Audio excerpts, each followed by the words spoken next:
Doncic and the Lakers last night, across the street, hosting the Heat. Luka entered the day averaging 45 points over his first 3 games. First quarter, look at this shot, a circus shot by Luka. I mean, just incredible. And then it's time for some Luka darts. All right, check this out.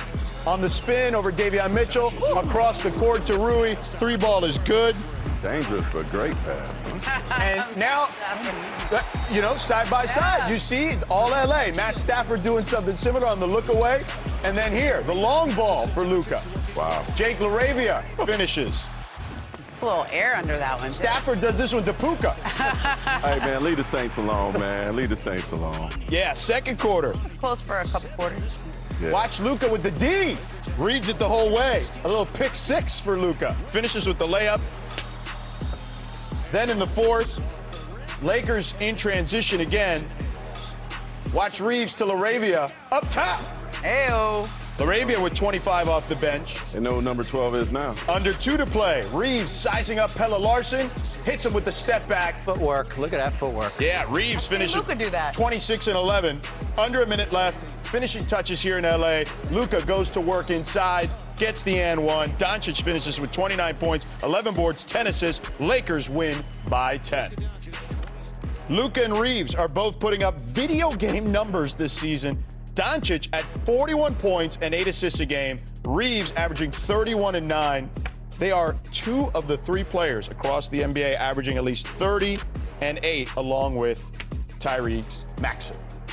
All right, welcome inside here. The Lakers won this game despite a rough shooting night from Doncic and Reeves. I'm here with the Hall of Famer Marc Spears, our NBA front office insider Bobby Marks, Ramona Shelburne, of course, in the house, senior writer as well. So, Ramona, we'll start with you. Yeah.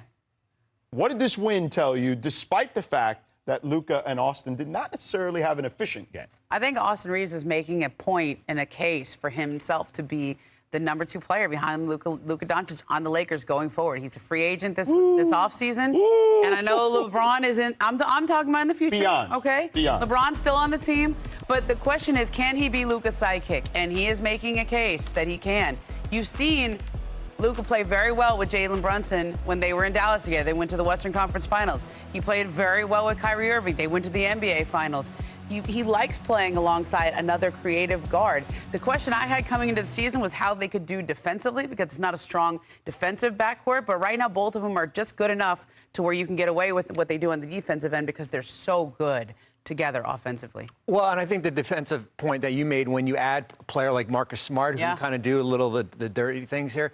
For me last night, and certainly sitting there, 21 assists between the 2 players, which is remarkable. But I said this last year when we watched him play against New York in March. You just forget how great Luka is. I know my friends in Dallas don't want to hear that right now. But watching his brilliance on the court and how he can just control the game throughout here.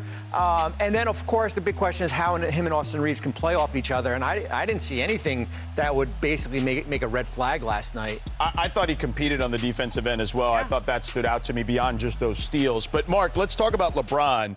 We know he's coming back. What does that look like then when you add LeBron into this mix? I think the what does that look like is a great question, because it could look like a variety of different things.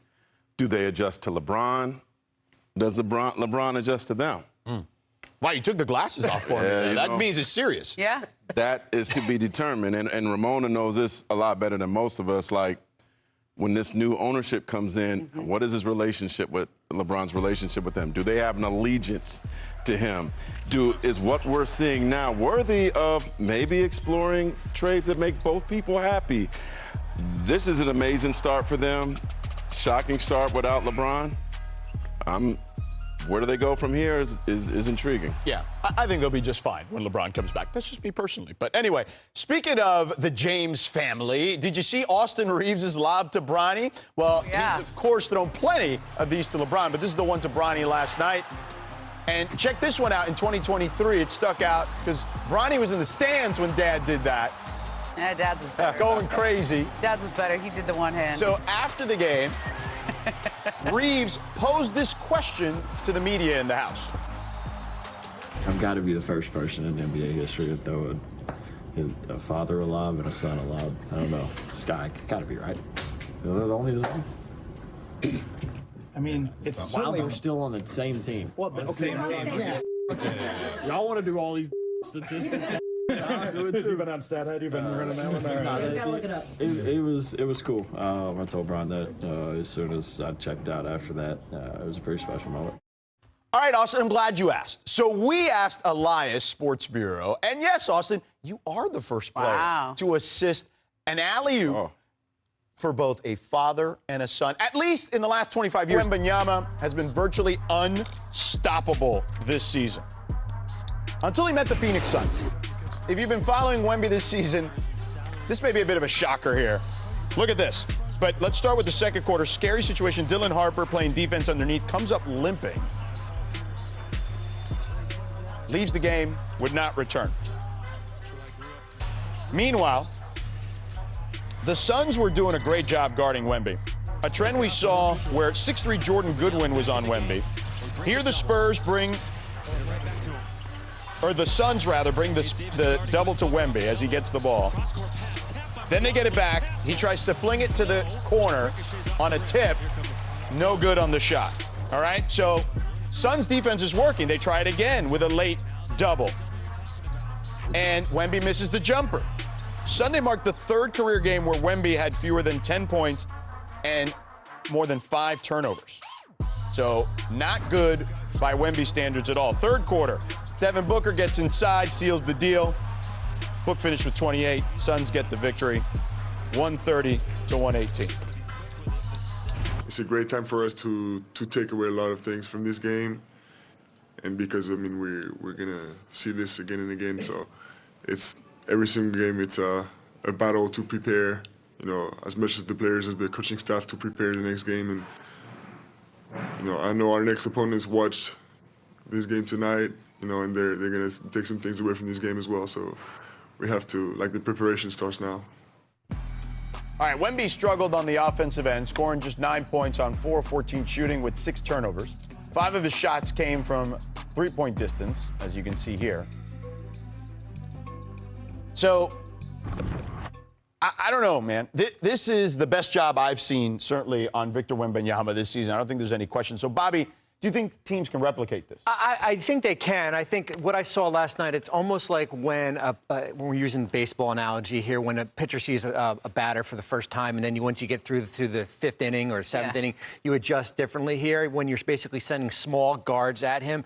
Last night was the most I saw him uncomfortable with that, when you look at the turnovers and then the ability, the threes, that when you see an uptick in threes, that means that he's forcing shots here. Well, I think Coach Ott may have seen something in the previous game. I was watching the Miami game, and they were doing something similar, throwing Andrew Wiggins at him late, and then he was passing out of it. So maybe it is something. Look, if he's dribbling, he's bringing the ball down, which gives the smaller guard a chance to get their hands on it and to pester him a little bit.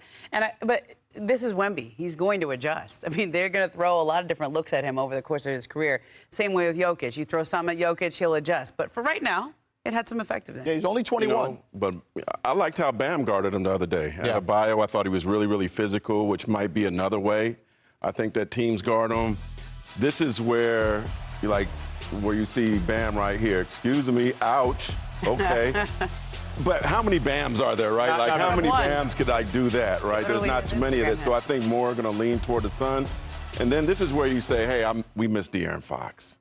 Boy, if De'Aaron Fox is out there. Wait, you're going to need De'Aaron Fox coming back soon, especially if we don't know what the Dylan Harper calf injury here. You've relied a lot on Stephen Castle. He's been great. Who else? Phoenix did their work when Victor was off the court last night. Yeah. And now, how do you sustain it when he is off the court? And now, if you don't have Dylan Harper for a little bit here, let's take a look at these numbers here real quick. These are on-off numbers. Hey now, okay. To your point, they did. Hey, I didn't know about this graphic. So, right. Wow. You said they did work when Wemby was off the floor. Man, did they do some work? Okay. Let's just say 156.3. That'd be a record. Let's just leave it at that. All right. Still.